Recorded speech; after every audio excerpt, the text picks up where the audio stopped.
Previously on Alan Wake, Alice has been kidnapped. Alan, please help me. Alice? You'll do exactly what I say if you ever want to see your wife again. I can't tell anyone except my agent Barry. Damn it, Barry, they'll kill her! You're my best friend, and I'm worried that you're not right in the head. The ransom is a manuscript I supposedly wrote that's coming true before my eyes. It happened just the way it was on that page. So dark. I have found only a few scattered pages. I want the entire manuscript. The deadline is in 2 days.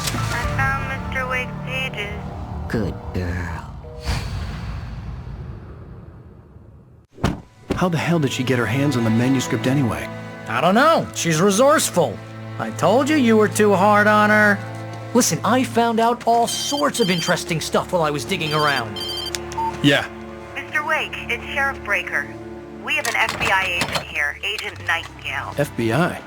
He's anxious to see you. You'd better come to the station. Okay, I'll be right over, Sheriff. Let's make this quick, huh? Help you folks? Name's Randolph. I'm the manager. We're looking for Rose. Works as a waitress down at the diner. Rose, sure. Nice girl. Who wants to know? I'm Alan Wake. The writer, huh? I heard on the radio you were visiting. Well, I'll show you her trailer. That Rose, she's a nice girl. Always pays her rent on time. As I was saying, Al, I found all sorts of weird stuff from the local newspaper's archives. This place is crazy. Disappearances, mysterious deaths, urban legends come true, and get this, most of this stuff takes place around Cauldron Lake. Well, you ain't wrong, mister. The Indians thought the lake was a doorway to the underworld. I'm the God-fearing type myself. I don't hold with that sort of thing. Yeah, okay. Anyway, there was an island there owned by a guy called Thomas Zane. Now, some of the articles I found about him make him out to be a famous writer, but I ran a bunch of searches, couldn't find a single thing he wrote. Zane was heavily into diving, so much so that the place came to be called Diver's Isle. But the volcano under the lake erupted in 1970, and Zane went down with the island. Yeah, how about that? It was there in the morning, as if it had fallen from the sky. But it would take a tornado to lift something like that. We're damn lucky it didn't crush any of the trailers. Come on, mister. I'll take you to Rose's trailer.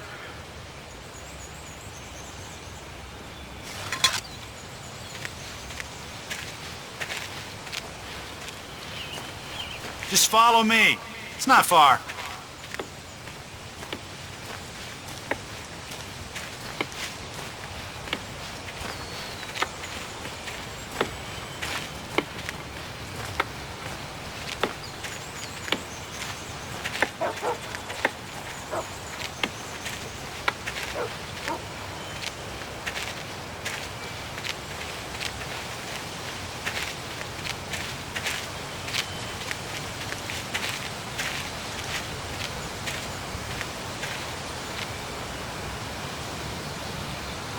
Gets better. A local girl, Barbara Jagger, drowned in Cauldron Lake just a week earlier. They were lovers. Sure, Jagger's a local spook story. The Scratching Hag comes for you in the dark. Childish stuff like that. Anyway, Al, I'm just getting to the best part. All of the articles about this stuff were written by Cynthia Weaver.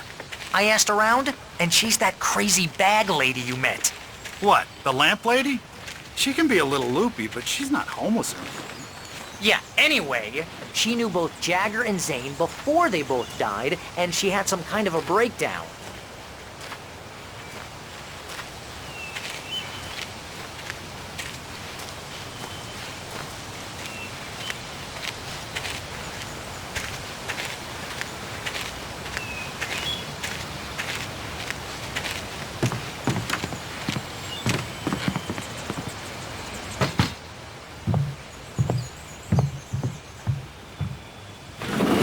Welcome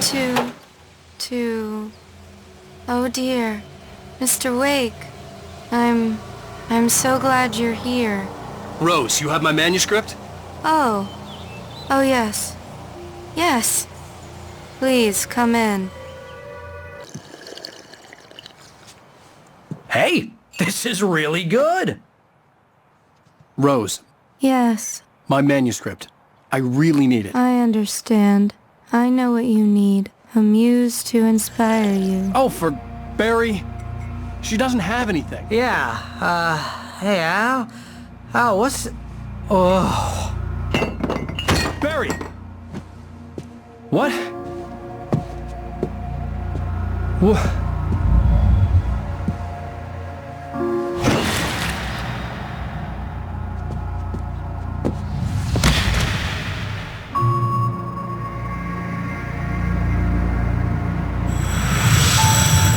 It's coming for you, hiding in my barber's skin. I'm too weak to stop it. You must turn the lights on. I promised I'd come visit you and your lovely wife. You must finish what you started. I insist. You must turn the lights on. Turn the light on.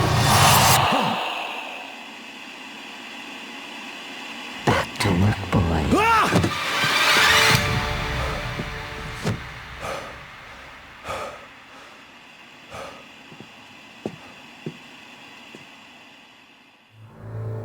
I felt nauseous, hungover. Only anger kept me going.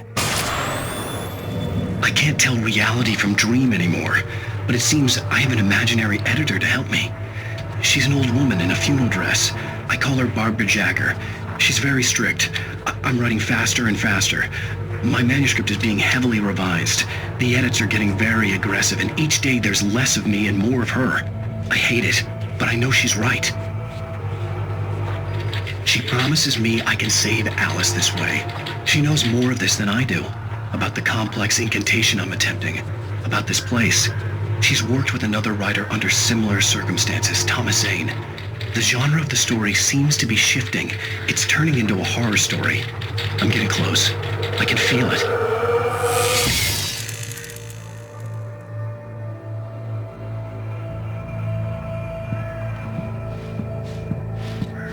Rose took a day from me. I had less than 12 hours left to meet the kidnapper. All I could do was get Barry into the car, work something out once I got on the road. Welcome to the Oh Dear Diner. What can I get you today? Coffee? I couldn't work up much hate for Rose. Something had used her to get to me and left its mark. First refill is free. Milk and sugar on the counter there. Would you like to hear today's specials? Thank you. A nice day. Come back soon. Barry was out of it. He was way too heavy to carry. You're right. I deserve more money. I'm so handsome. My gun and flashlight were gone. I'd have to find a way to get Barry into the car as quickly as possible. There was no time to waste. Mr. Randolph liked Rose. That little smile she had.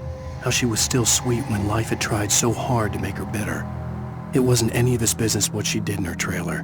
But those strangers, the writer and his smart-ass sidekick, looked like trouble. And they'd been in there for hours, way past her normal bedtime. He reached for the phone and called the sheriff's station.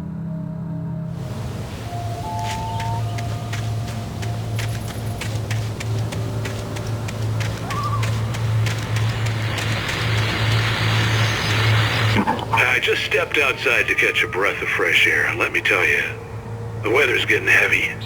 Nights like this make me especially glad I'm here talking to you and not home in bed. Once the weather takes a turn like this, I can't sleep at all. It's all tangled bed sheets and dark thoughts, punctuated by the occasional plunge into nightmare. Is it just me? Well, perhaps it is. But I hope I can make the night a little bit easier to get through. Caller, you're on KBF FM. Hey, hi, it's Walt Snyder.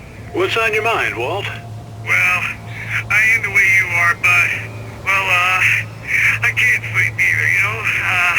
I just been staring out the window here, trying to make sense of it all, but,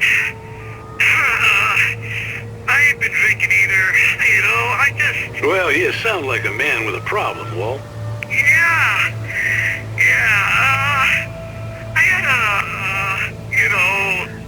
argument with Danny, and, then I got in trouble with the law, and,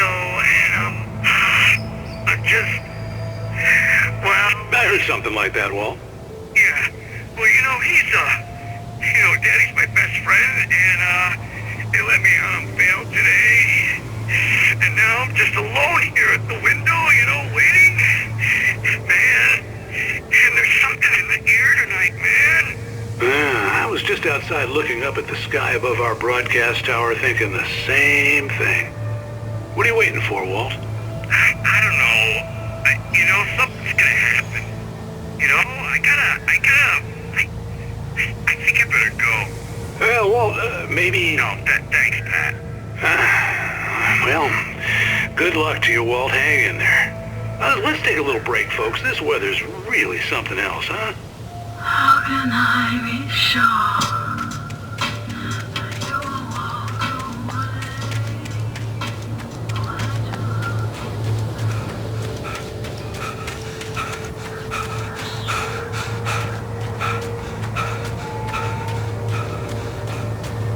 Oh, you're gonna get it now.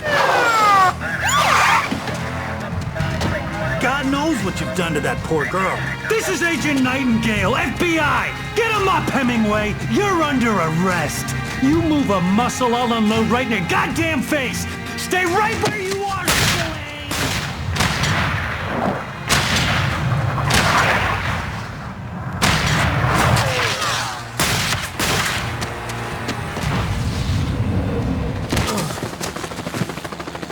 What are? I'm standing right here, you goddamn maniac!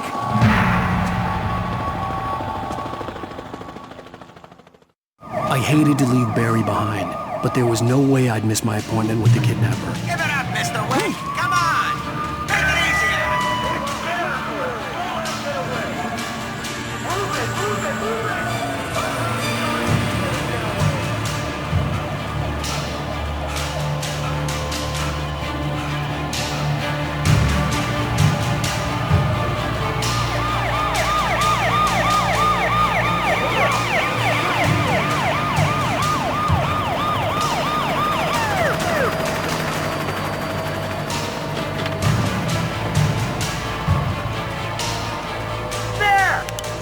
Suspect in sight! Okay, sir. Keep your eyes peeled. He's gonna try to make it through here. Oh, damn.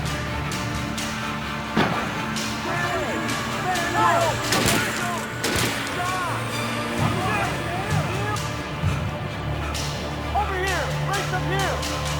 God damn it! Where did he go?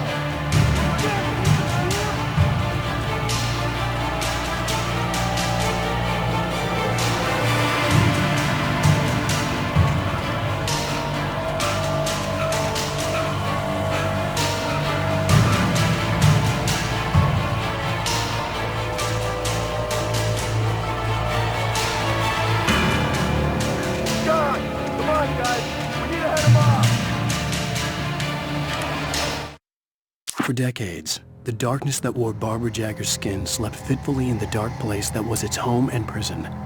It was hungry and in pain. It dreamed of its nights of glory when the poet's writing had called it from the depths and given it a brief, terrible taste of power and freedom. The rock stars had stirred it from the deep sleep the poet had sunk it back to in the end. When it sensed the writer on the ferry, it opened its eyes.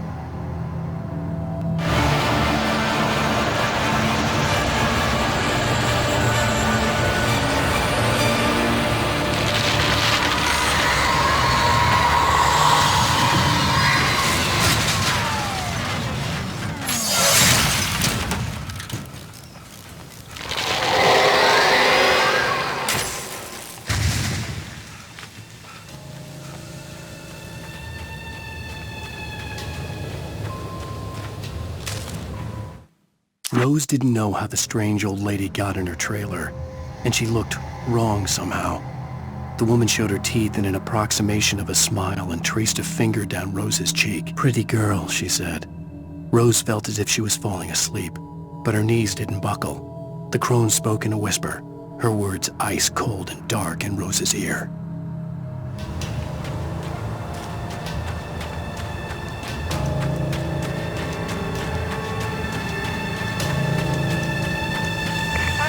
Nightingale, this is Sheriff Breaker. Over. Nightingale, over. What on earth is going on? My deputies tell me you fired at Wake and he didn't have a gun. You almost hit a civilian instead. Over. Sheriff, Wake's running. I'm giving chase. I don't have time for this. Well, make the time. You can't just go shooting at people in my town. Over. I'm a federal agent pursuing a fugitive. You want to discuss my methods, Sheriff? Make an appointment. Over. You stay right where you are, Agent Nightingale. I'm on my way. Out.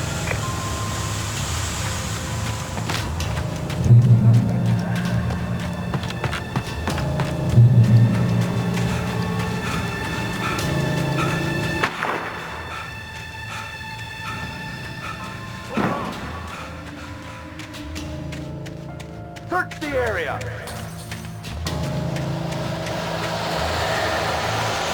Stay sharp. This way. Over here.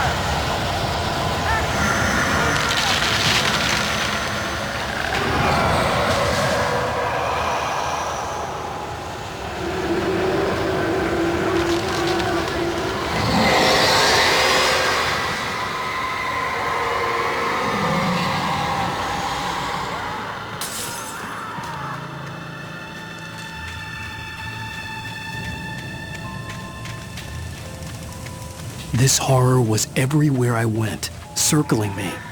The cops didn't stand a chance. They were after a writer, not a monster. Wait, are you seriously telling me that geek writer just took out my deputies? Are you kidding? I mean, have you seen this guy? He wears a tweed jacket. Over. He's the guy we're chasing. If it's not him, who then? Bigfoot? Over.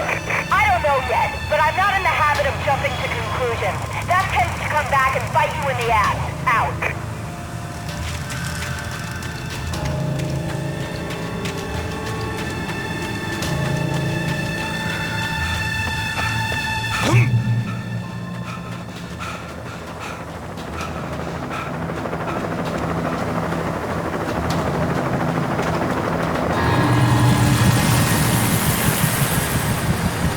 You on the ground. Hold it right there. There's nowhere to run. Freeze!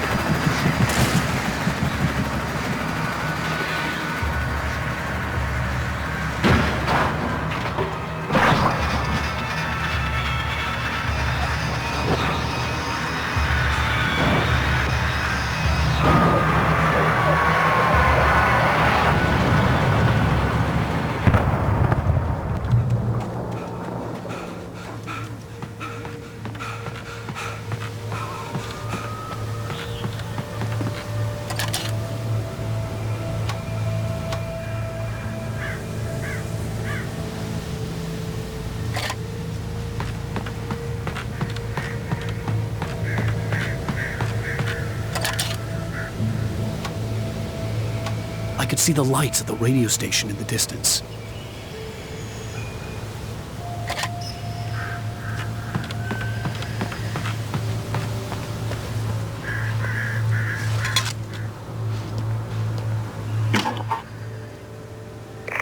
This is James. Mulligan, Thornton, come in. Over. Thornton here. James, we got both Wheeler and Rose in custody. They didn't put up a fight or anything. Why, they were... Hey, what are you...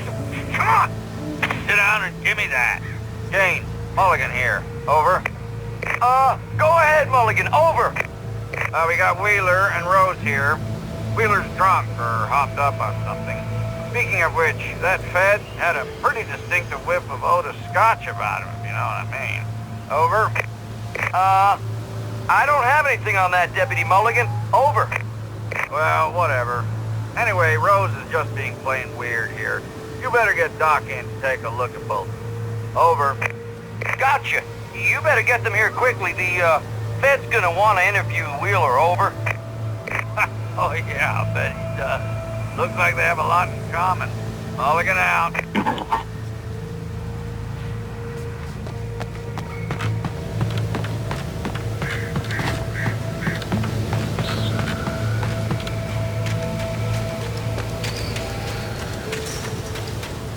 I imagined that the broadcast tower in the distance was part of the local radio station.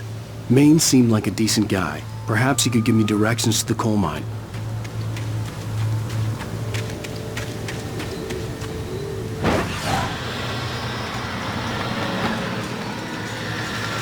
Unnatural shadows clung to the gate.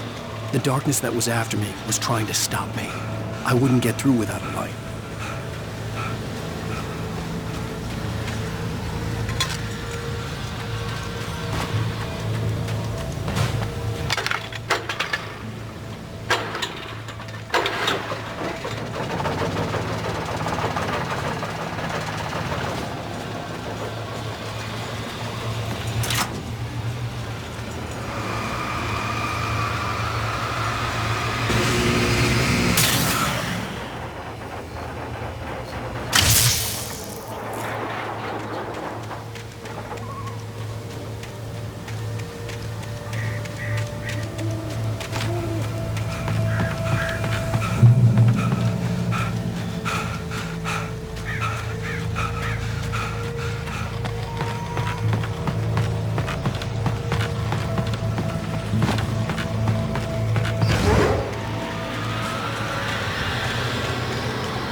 It took me a moment to recognize the flashbang. They were an ideal weapon for my situation. Team 1, come in. Over.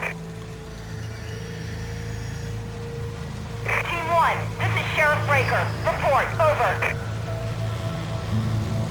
Team 2, come in. I need a report. Over. Come on, guys. Talk to me. Come in, please. Over.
And here's another call.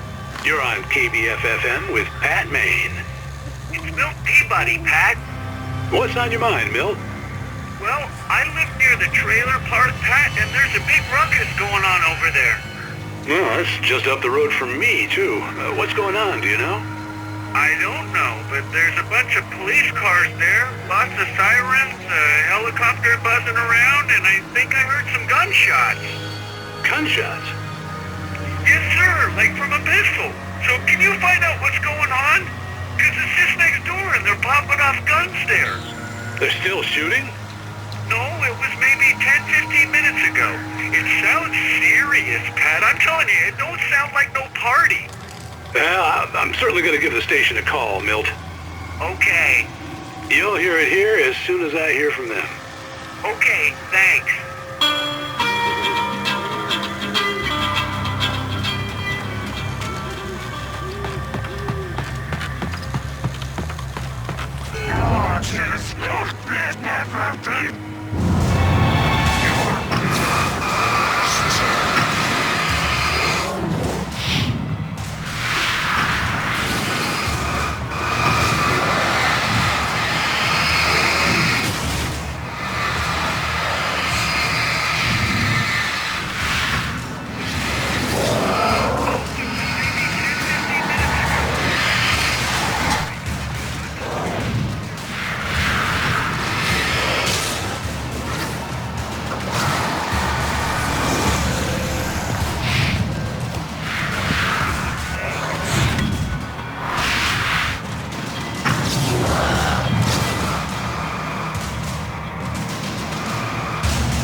Touched by the dark presence, Rose was lost in a dreamland where everything was drawn in black and gray crayons.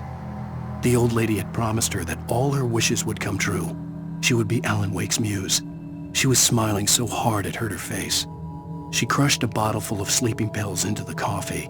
Deep down inside, she was screaming in terror.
I hope Maine could lend me a car to get to the coal mine.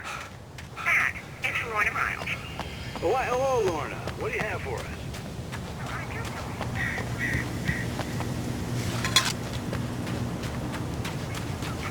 Of course you're going to have trouble in a place like that. I mean, what do you expect? The sheriff should be helping us normal citizens instead of wasting resources on those people. Well... Let the trash sort themselves out. I'm sorry, but my granddaddy settled in Bright Falls in 1911. Well, thank you very much for that compassionate viewpoint, Lorna.